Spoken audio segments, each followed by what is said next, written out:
How are you all doing? That's really sad. I'm from the South. Y'all got to step it up a notch. How's everyone doing this morning? That's a little bit better. Okay, first, before we get started, because of the wonderful technology, I have this little magnet on my phone, and I happened to accidentally pick up somebody's hotel key. So if anybody's staying at the J&W Marriott and you're missing your room key, I have it. I'll leave it with AV in the back. I just noticed that. Sorry.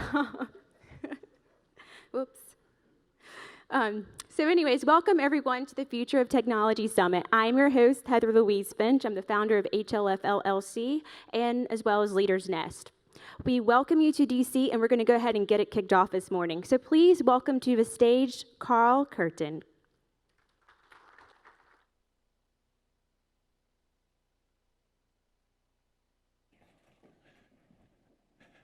Well, first I want to thank Saji for inviting me here today, and really for this whole conversation about how it is that technology can improve how it is that we're human.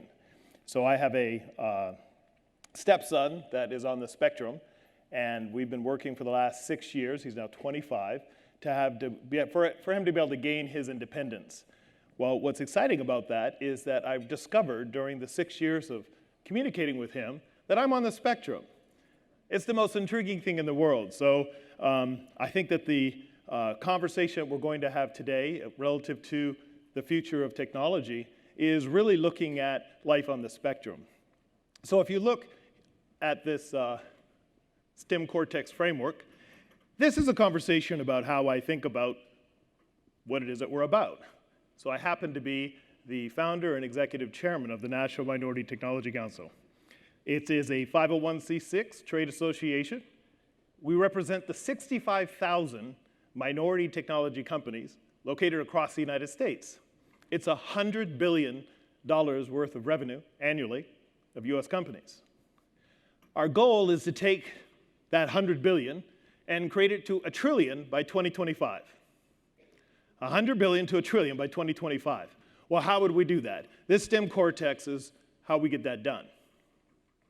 So the conversation that we're having is something that speaks towards how it is that we can come together in such a way that we can harness the economic impact of a certain segment of our United States of America in order to be able to access global markets through the fact that as minorities, our family of origin home on an international perspective is other countries.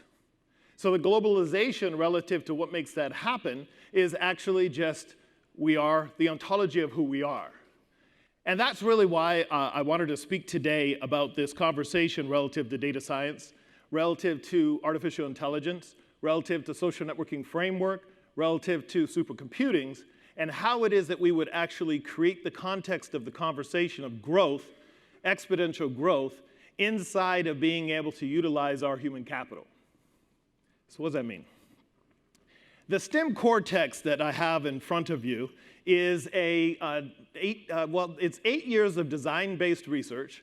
The National Minority Technology Council was started in 20 years ago, but for the last 8 years we've been doing design-based research to be able to do analytic understanding from requirements gathering of multiple stakeholders in order to enable an MOU level conversation whereby we'd be able to take school districts and Title I schools, be able to create supply chain for something like, say, cybersecurity or UAS, and then be able to do that in such a way that whether it's dealing with federal contracting, local, state, commercial, international, that we would be able to, from our business owners, create the contracts, and then from our school system, create the supply, in order to create a conversation where we build a new economy inside of these quote-unquote minority nations. But in truth, what we're doing is exploiting the opportunity of technology in such a way where we enable personhood. So, is that possible in the Trump administration? Is it possible inside of an administration where change seems to be the only thing we could rely on? Is it possible inductively for us to think that within this administration, this new administration, that we would be able to accomplish something in the minority community space because of change? The National Minority Technology Council was recognized during the Obama administration in 2015. There was the first recognition where the National Institute of Standard and Technology from Department of Commerce actually acknowledged that there were 65,000 minority technology companies. That was step one. That research was done by the National Minority Technology Council. Basically, we took the 2012 census information, downloaded it, took Carnegie Mellon's research relative to any ICS codes for technology, matched that up against the data set for all minority, because they actually self-select in the 2.3 million people that are surveyed, they self-select that they are minority. We called out first all minority business, and I'll share with you between 2007 and 2012, the minority business sector, right, just all minority business, grew from 5.3 million to 8 million. It was only a growth from 1 trillion to 1.3 trillion, but that growth in numeric growth was a 35% growth. The non-minority sector was a 2% growth. So minority business is the fastest growing segment in the United States. So what does that relate to the Future of Technology Summit? My goodness, the person that's running this is a minority technology company. In fact, a member of the National Minority Technology Council. This is what it looks like. It looks like engaging in a friendly and adequate way in order for us to come together in a way that we can actually bond in a way that we can create growth out of love as opposed to anything else. So we have a love algorithm. Inside of STEM Cortex, what we actually believe is that the possibility of possibility comes within relationships. It's a cultural conversation, but it's the cultural relationship. And so when we start looking at data science, when we start looking at cybersecurity, when we start looking at high-performance analytics, where we are in right now talking to the Department of Energy to look at how we can gain access to their supercomputers, because when you start looking at the future of the conversation relative to entitlement, and you start with a conversation, I had a conversation with a gentleman in Health and Human Services, Clarence Carter. He's the director for something called TANF, T-A-N-F. It's what was called in the past welfare. And he's having a conversation about how we can, instead of having a hammock, have a trampoline. I mean, how can we get people out? How do we bounce them out? And so it becomes, again, the ontological conversation relative to who are you being inside of these communities, and who are we being as far as shepherding people out of these communities. And so we're identifying something, because you got to look at a risk, right? So we're identifying the risk of moral hazard. And so I want to relate the risk of moral hazard relative to this administration. So if you look at the risk of moral hazard, what we're talking about within moral hazard, right, that word by definition is really looking at an actor, an agent, and a participant, right? So you've got an agent that takes care of someone else. They govern the resources that is going to this other person, and this other person, that they get those resources. But in fact, if the agent actually is acting in their own self-interest, then and doing that to the point of creating status quo, then the conversation relative to this person not getting what they need becomes persistent, and then you have something like poverty, or you have the prison pipeline that becomes consistent. But what if you look at that from a data science perspective? So we disaggregated the conversation relative to what this slide is showing to not talk about the problem, but saying this is what it would take to get us out. It would take a level of connectivity relative to the stakeholders that are engaged, whether it's universities, the international conversation, whether it's looking at how does CDFI funding happen, how do we build community relative to the resources that we have. This complex algorithm is really looking at what Gartner talked about relative to the algorithm economy. So inside of this conversation is saying, okay, so what would we do if we wanted to take everyone in TANF and actually get them out? What would we do? I had a 4-hour conversation with, and in the room was Dr. Ben Carson, and as a thought leader relative to HUD. And we're having a conversation about something called the Envision Center. And inside the Envision Center, there's a mobile app. Well, how do we create this mobile app to actually have people get out of poverty? But when you start looking at adjunct professors being marginalized to low to moderate income, we've got to redefine folks that are low to moderate income. I mean, folks that are low to moderate income are high capacity. If we look at the conversation relative to underemployed to full employment, that's profit. So we represent 65,000 businesses, right? Our goal as a 501c6 is for profit and success.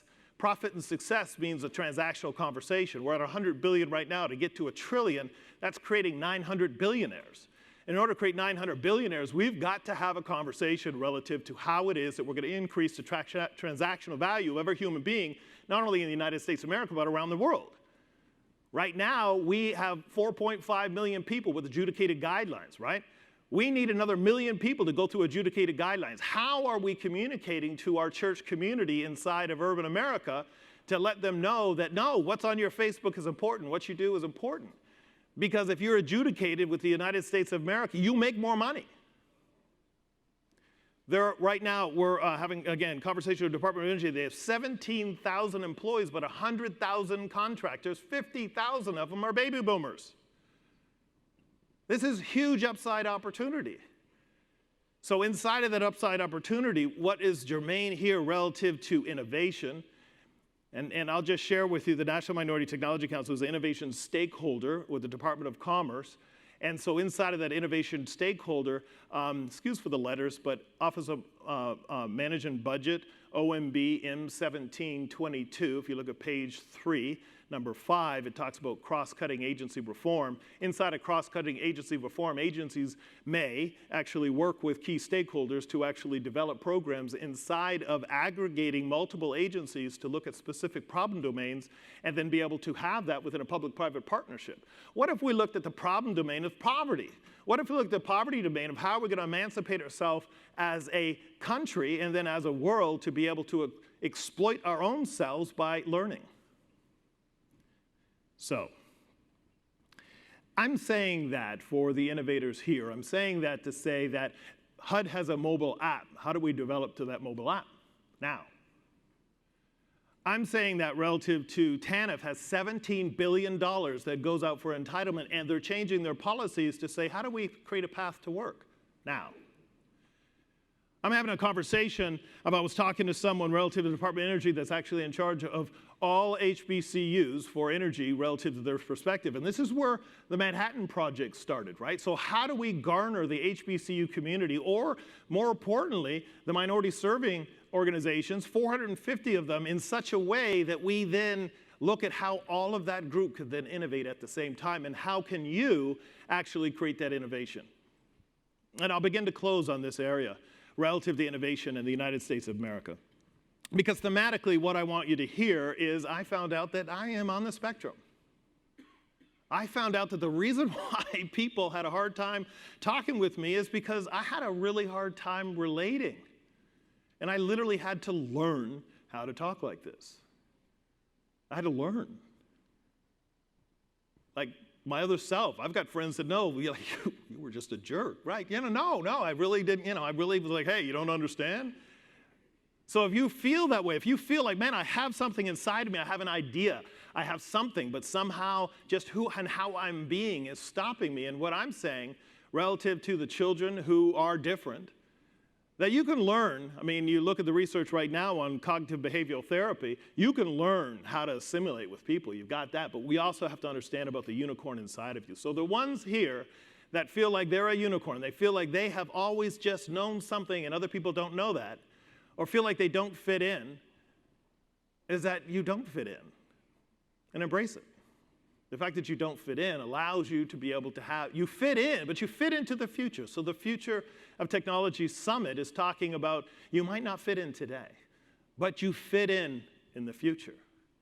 And so you've got to stay persistent relative to your ideas. Because if someone's saying to you, that's not going to work, or all that good stuff, what I'm saying to you is that it's not going to work today. The National Minority Technology Council was started 20 years ago, and 20 years ago, I felt something. Now, for me, the language is I was called into something, and it didn't fit into what the conversation now, but now, during this administration, I'm having a conversation about 65,000 business at $100 billion. Do you have a sense that this administration actually could get that?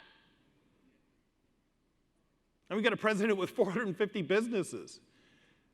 Would he be able to get the uplift relative to a $100 billion industry, and how it is that we can create a person-centric algorithm that uses Department of Energy supercomputers, that uses our innovation to create social networking frameworks, that uses our opportunity to take things like the state longitudinal data system and create new levels of outcomes for things like Karl Perkins and within career and technical education so that we'd be able to actually measure growth relative to the grant funding, that $1.7 billion worth of grant funding, how it is that we create career and technical education in America, so that when we look at, and this is germane to the culture that I assimilate with, that if you look at black boys in middle school in Title I schools that we estimate some 40% want to be football players, where 78% of the football players after retiring are either unemployed, divorced, or bankrupt.